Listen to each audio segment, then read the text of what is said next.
Hello అండి. Welcome to my channel Padmini cook book. ఇవాళ నేను పిల్లలకి నచ్చే విధంగా ఒక మంచి రెసిపీ చూపించబోతున్నానండి. చాలా టేస్టీగా ఉంటుంది. అలాగే చేసుకోవటం అయితే చాలా సింపుల్ అండి. ఒక్క 3 ఇంగ్రీడియంట్స్‌తో ఈ రెసిపీని మనం తయారు చేసేసుకోవచ్చు. పిల్లలకి ఇలా ఒక్కసారి చేసి పెట్టండి. మళ్ళీ మళ్ళీ ఇలాగే అడిగి మరీ చేయించుకొని తింటారండి. అంత రుచిగా ఉంటాయి.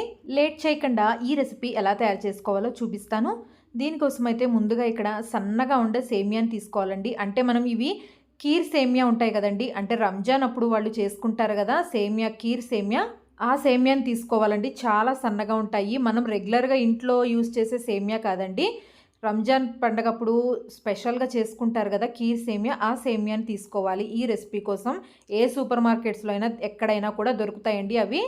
ఈ సేమ్యాని ఇలా ఒక బౌల్లోకి తీసుకుని చిన్న గ్లాస్‌తో ఇలా గట్టిగా మ్యాష్ చేసుకుంటూ ఉంటే సన్నగా అయిపోతాయండి. వీటిని మనం చేత్తో చేయలేమండి. ఎందుకంటే చేత్తో వీటిని క్రష్ చేస్తూ ఉంటేనే అవి ఎగిరి కింద పడిపోతూ ఉంటాయి. అలాగే ఇల్లంతా అయిపోతూ ఉంటాయండి. అందుకని ఇలా ఒక చిన్న గ్లాస్ తీసుకుని స్లోగా ఇలా క్రష్ చేసుకుంటూ ఉంటే మనకి ఇవి చక్కగా చిన్నగా సైజులో అవుతాయి.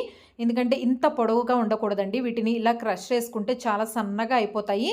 అలా అని మిక్సీ జార్‌లో కూడా వేయొద్దు. ఇలాగే ఒక చిన్న గ్లాస్ తీసుకుని బౌల్‌లోకి ఈ సన్నటి సేమ్యాని వేసుకుని గ్లాస్‌తో క్రష్ చేసుకుంటే మనకివి కొద్దిసేపటికే చక్కగా చాలా పొడి పొడిగా సన్నగా అయిపోతాయి. చూసారు కదా ఇక్కడ. ఈ స్టేజ్ వచ్చే వరకు మనం గ్లాస్‌తో ఇలా క్రష్ చేసుకుంటూ ఉండాలండి. చాలా చిన్న చిన్న సేమ్యాలాగా అవ్వాలి. ఇంత సన్నగా ఉండాలి. చేత్తో ఇలా క్రష్ చేసుకోవడానికైతే అస్సలు కుదరదండి. అవి కింద పడిపోతూ ఉంటాయి కాబట్టి మనం క్రష్ చేయలేము ఎక్కువగా కూడా. అందుకని గ్లాస్‌తో అయితే చాలా ఈజీగా చేసేసుకోవచ్చు. తర్వాత దీంట్లోకి ఇలా మిల్క్ మేడ్‌ని తీసుకోవాలండి. ఈ మిల్క్ మేడ్ కూడా సూపర్ మార్కెట్స్‌లో దొరుకుతుంది మనకి. ఈ సైజ్ బాటిల్‌లో తీసుకోవాలి. ఈ రెసిపీలో ఈ రెండేనండి మెయిన్. ఈ రెండిటిని ఖచ్చితంగా తీసుకోవాలి. ఈ మిల్క్ మేడ్ ఉంటే మనకి చాలా ఈజీగా టేస్ట్ అయితే సూపర్‌గా ఉంటుందండి అసలు. ఇందులో పంచదార గాని ఇంక ఇలాంటివి ఏమీ యాడ్ చేయొద్దు. దీంతో అయితేనే టేస్ట్ బావుంటుంది. ఇది కంపల్సరీ ఉండాల్సిందేనండి.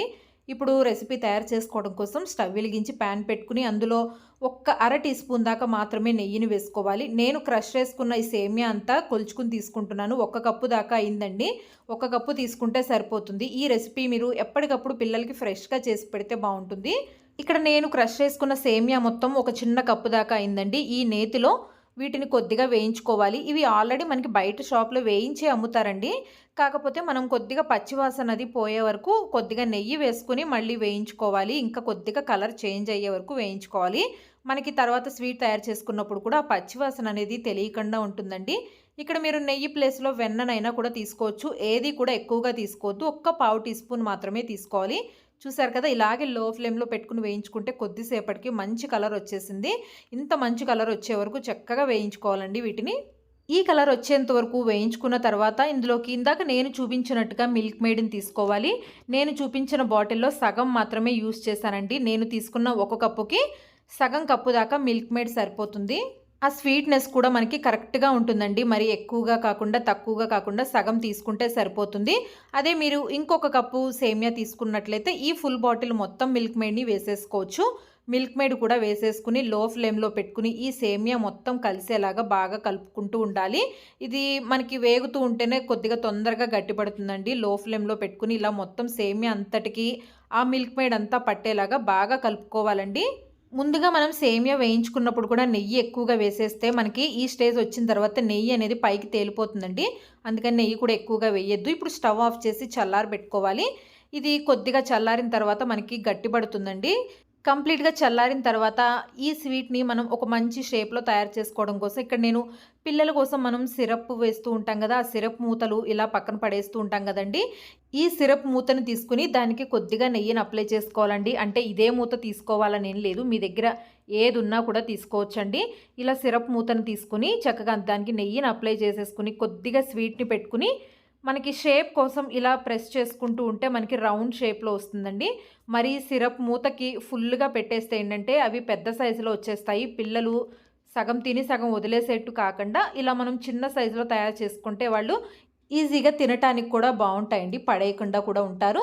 ఇలాగే మిగిలిన వాటన్నిటిని చేసుకోవాలి. మనం ఒక్కసారి క్యాప్‌కి నెయ్యిని అప్లై చేసుకుంటే సరిపోతుంది. ప్రతిసారి నెయ్యిని అప్లై చేయాల్సిన పని లేదండి.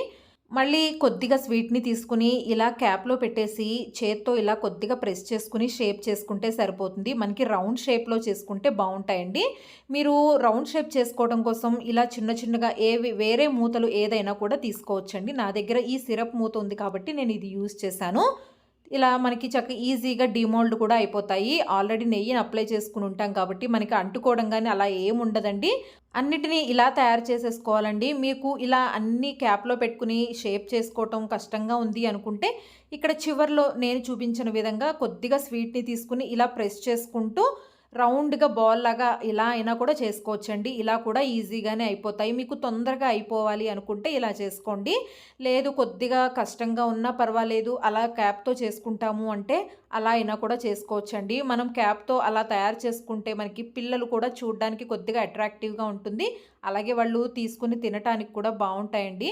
పిల్లల కోసమే కాబట్టి కొద్దిగా కష్టపడి వాళ్ళ కోసం టైం స్పెండ్ చేసి ఇలా స్వీట్ తయారు చేసి పెట్టండి. చాలా ఇష్టపడతారండి. అలాగే వీటి టేస్ట్ కూడా బావుంటుందండి. పిల్లలే కాదండి మనం కూడా తీసుకోవచ్చు.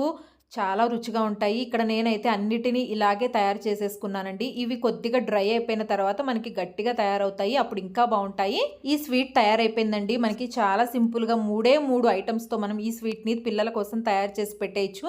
చూసారు కదా ఎంత బావుంటుందో. తింటే కూడా వీటి టేస్ట్ అంత బావుంటుంది. తప్పకుండా తయారు చేసుకొని ఎలా వచ్చిందో కూడా చెప్పండి. Thanks for watching.